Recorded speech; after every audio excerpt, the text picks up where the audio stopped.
The new Commander Ashling Flamedancer comes with good news and bad news. The good news is that it is one of the most fun monocolored commander decks that I have ever played in my entire life. The bad news is that I don't want to play any other decks, and now my pod is mad at me. When Ashling Flamedancer was spoiled from Modern Horizons 3, I had to do a double take. You don't lose unspent red mana as steps and phases end? Alright, well that's an ability that red can really abuse. Today we are sharing a fantastic Ashling deck. One that leverages cantrips, copy spells, red ritual effects, and burn spells to create one of the most unique and captivating game plans you will ever play. If you enjoy red shenanigans and burning your opponents down to the ground, then you will absolutely love this deck. To be honest, after we playtested this deck just once, I went out and got everything I needed as soon as possible. Look at all the red goodies. Ashling quickly beat out all the other Modern Horizons 3 commanders that I was considering brewing next. It is really that fun. So grab your flamethrower and let's hit the dance floor because we are about to burn this motherfucker down with Ashling Flamedancer. There is no sponsor of today's video, but I would like to call out our Patreon. If you enjoy this channel and want to help support it, then consider becoming a Patreon. You can get access to voting on video topics, tokens, and even get your name in the credit of the video.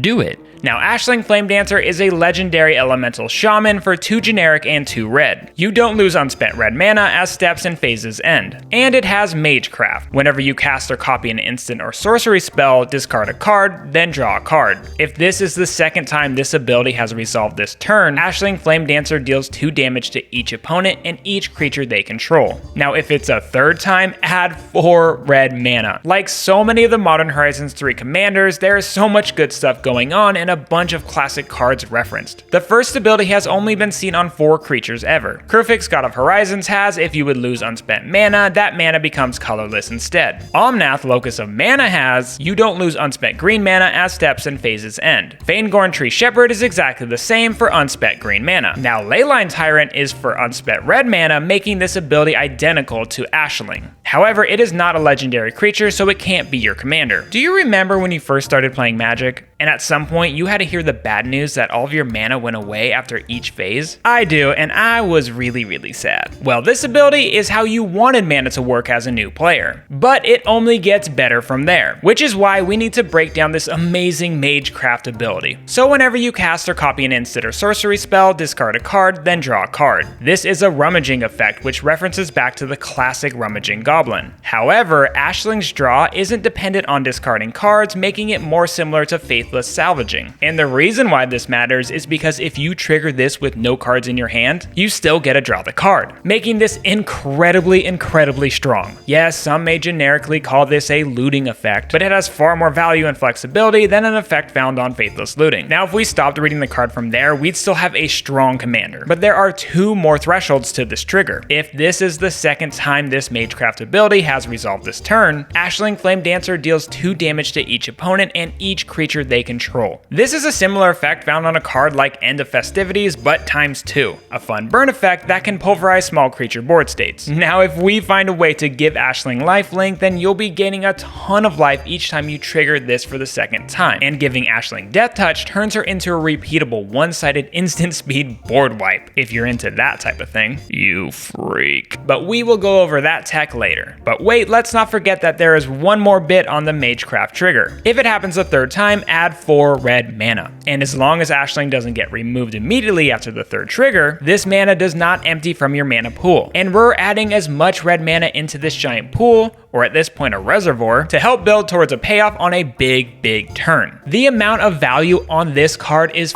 wild, y'all. I want to know who the lead designer was on this card and give them an award. Most likely to win Nick's heart over in 2024. Congrats, big dog. I'm guessing that it was Carmen because everything that she designs is an immediate banger. Now, with all of these high value, juicy triggers, what exactly do we want to do with this commander? Getting Ashling out fast on the battlefield is a must. Getting all 3 of those triggers per turn and stocking your red mana pool is the objective. If you can reach that third threshold even once per turn cycle, you're going to be shredding through your deck. But actually though, because the discard and draw effect is not a May ability, you're going to have to make some tough decisions on what to discard every time you cast a spell, because even if you pass that third trigger per turn, the rummaging effect still happens. But we've built this deck in a way that isn't afraid of the outcomes from discarding a few good cards. We even included a Kozliak, Butcher of Truth, just in case we need protection from decking ourselves out, which could seriously happen. Now, before we break down the type of spells we'll be slanging in this deck, we should probably look at how we are protecting Ashling, because once you start getting her going, she'll likely become a target very quickly. And once Ashling is removed, your mana pool of red mana will empty at the end of the current phase. And if that does happen, make sure you use it, because you will lose it. Now, Lightning Greaves and Swiftfoot Boots are the obvious ways to protect Ashling, but we'll be leveraging redirect spells like Deflecting Swat, an instant for 2 generic and 1 red. But if you control a commander, you may cast this spell without paying its mana cost. You may choose new targets for target spell or ability. Use this card to redirect a removal spell or problematic ability that is targeting Ashling to instead an opponent's creature. Then there's the instant Will's Reversal for 2 generic and 1 red. Roll a d20. If you roll 1 to 14, you can redirect a spell or ability, making this much stronger than just being able to copy a spell. If you roll a 15 to 20, then you can also copy the spell or ability and choose new targets for it. Then there's the card Bolt Bend for 3 generic and 1 red, but given we are most ideally using this while Ashling is out, it'll only cost 1 red, because this spell costs 3 generic less to cast if you control a creature with power 4 or greater, which is Ashling's power. Change the target of target spell or ability with a single target. Then there's also the spree card Return the Favor, allowing you to copy and or redirect a spell or ability. And lastly, an example of a redirect spell is Wild Ricochet for 2 generic and 2 red. You may choose new targets for a target instant or sorcery spell, then copy that spell. Now, when it comes to these redirect spells, I would highly suggest not discarding these cards. That is, unless you absolutely have to. And that is because these spells are the best way to stop Ashling from being removed. Then there's also the red counter spell and everyone's favorite semi-confusing card, Tibolt's Trickery. Counter target spell. Choose 1, 2, or 3 at random. Its controller mills that many cards, then exiles cards from the top of their library until they exile a non-land card with a different name than that spell. They may cast that card without paying its mana cost. Then they put the exiled cards on the bottom of their library in a random order. So it's basically like Chaos Warp, but it's focused on a card on the stack instead of a permanent on the battlefield. And we are running Chaos Warp because why the hell wouldn't we in mono red? Now, around half of our deck is instant and sorcery spells. This is the bulk of value that we are going to get with Ashling. But before we go too deep into the spells, let's take a quick look at the few other creatures we are running in this deck, because they help enable Ashling to her full potential. Now, this deck can easily win the game without ever casting another creature spell, but getting out an extra creature or 2 will greatly help your value go up, especially by adding more red mana into your mana pool, helping you work towards a huge win con during a big turn. Plus, it never hurts to have an extra creature out to protect yourself against edict effects that force you to sacrifice another creature. Neheb the Internal fits the mold of creatures you want out in tandem with Ashling. It has a flick 3. Whenever this creature becomes blocked, defending creature loses 3 life. Sure, that's nice, but the next ability is what we are loving here. At the beginning of your post-combat main phase, add 1 red mana for each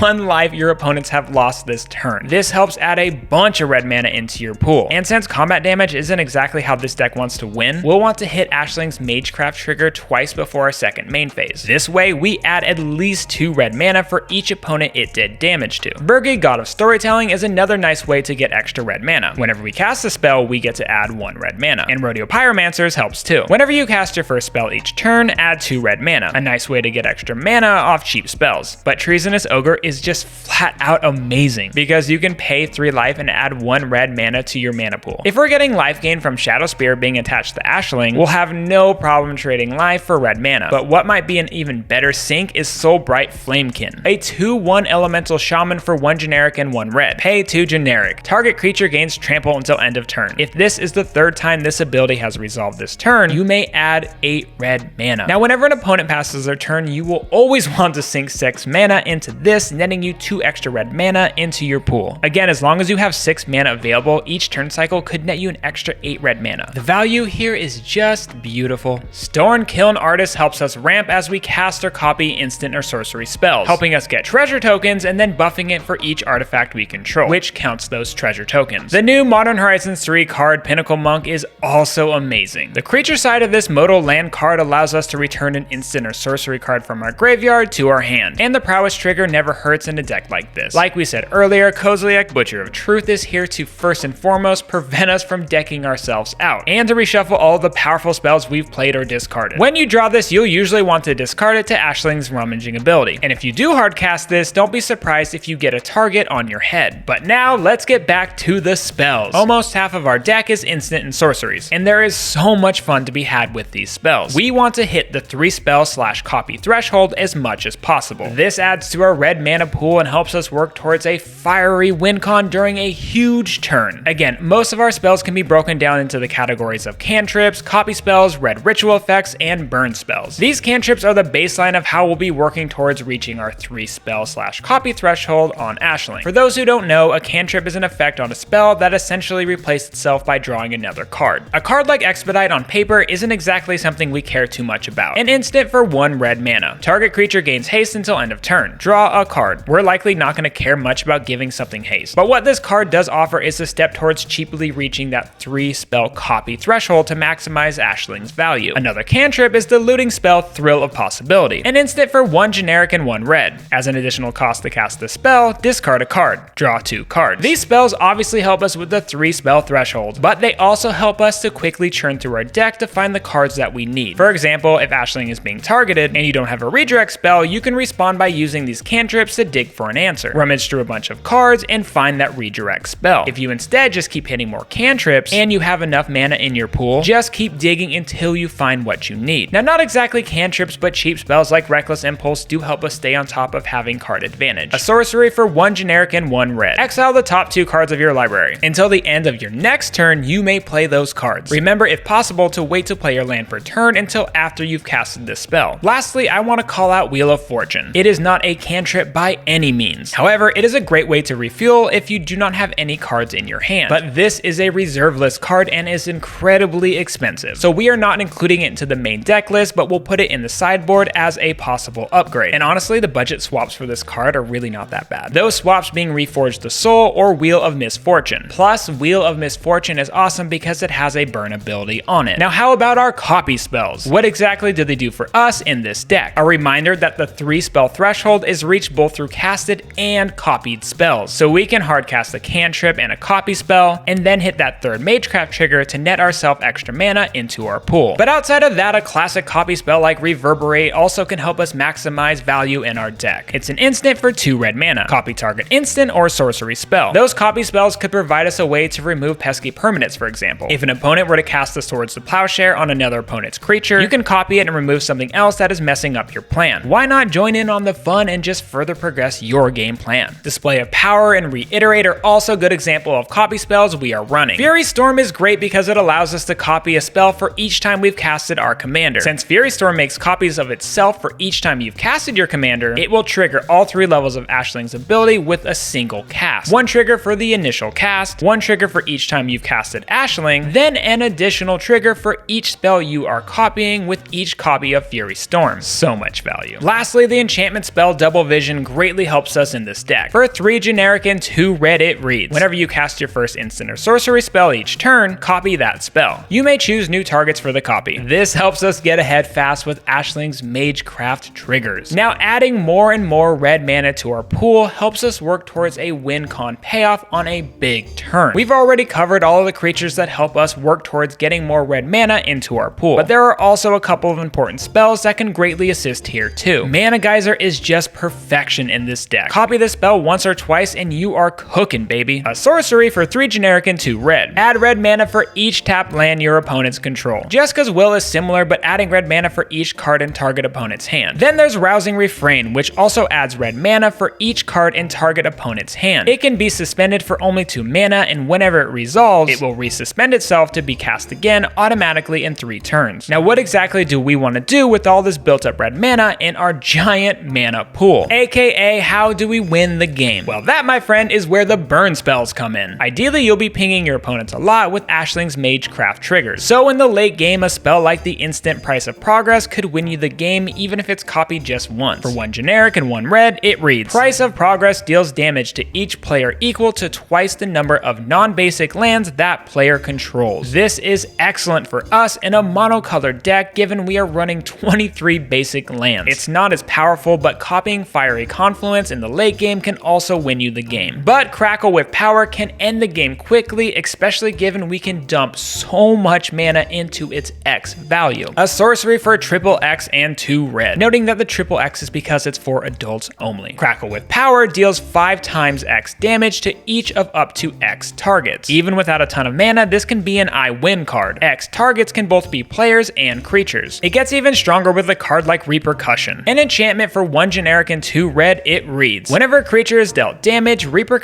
deals that much damage to its creature's controller. If you have enough red mana built up, pay X equal to just 6. That will be a grand total of 20 mana, which you could very easily achieve by having Ashling out. This then does 30 damage to each opponent and 1 creature they each control. And imagine you only copied it just once. Even the life gain decks will have problems with this one. Speaking of life gain, remember the life gain and death touch stuff I was talking about earlier? Well, let's dig into a couple of artifacts that we are running in this deck. Giving Ashling lifelink is amazing. When we trigger the second Magecraft trigger, we're going to be gaining more life for each creature our opponents control. We can do this with equipment like Shadow Spear, Resurrection Orb, and Loxodon Warhammer. It's not an artifact, but the Land Witch's Clinic is pretty sweet. Pay 2 generic and tap. Target commander gains lifelink until end of turn. Now, we did not include Basilisk Collar in our deck list because we felt it was a bit too oppressive. With this equipped to Ashling, it essentially means a board wipe every time you cast your second spell per turn, and a board wipe that does not affect you. But hey, if you want to be that person, then go for it. Perhaps we finally found someone to match your freak. Outside of those artifacts, another one to call out is Veldelkin Ori, which allows you to cast spells as though they had flash. This not only helps transform our sorcery spells into more dynamic plays with Ashling, but it also allows us to keep our large mana pool if Ashling is removed by recasting her before the phase ends. Yeah, that's pretty fun. Alhamret's Archive can get unruly value for us. A 5-drop that reads, if you would gain life, you gain twice that much life instead. If you would draw a card except the first one you draw in each of your draw steps, draw 2 cards instead. All of the stuff that we want to be doing, but more and more of it. So Ashling is amazing, this we know. But how exactly do we want to go about piloting this deck? Well, being a spell slinger deck, we'll want to be doing just that. Slinging spells, baby. This deck revolves around Ashling, so get her out on the battlefield as soon as possible. Then get her dancing by casting a ton of spells. The goal is to fill your mana pool with as much red mana as possible for a huge payoff. So the more that you can reach that 3rd Magecraft trigger, the better. Cheap cantrips and copy spells are the fuel to Ashling's fire. Redirect spells will simultaneously help you protect Ashling while also getting your spell count up per turn. As you dig through your deck, as you cast spells, you'll want to additionally look for cards that give Ashling lifelink. Gaining life will help make up for the lack of blocking creatures you have access to in this deck. The life gain can help you stay on top of your opponent's life totals and close out the game with some group